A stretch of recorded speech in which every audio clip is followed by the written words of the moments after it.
Pont de Sant Vicenç, 1793. Obra de Nicolau Traver.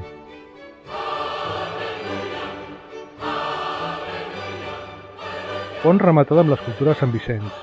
L'escultura, depenent de les fonts, podria ser originària de l'antiga parròquia. D'altres autors creuen que podria ser una obra de l'any 1793 de l'escultor Nicolau Traver.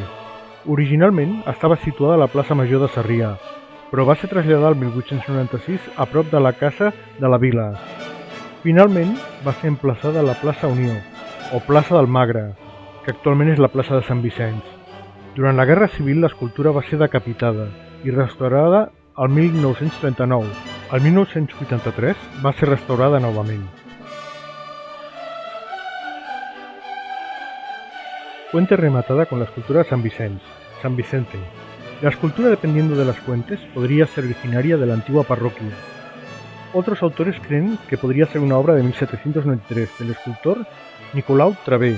Originalmente estaba situada en la Plaza Mayor de Sarrià, pero fue trasladada en 1896 cerca de la Casa de la Vila.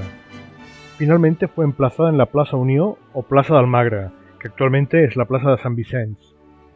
Durante la Guerra Civil la escultura fue decapitada y restaurada en 1939. En 1983 fue restaurada nuevamente.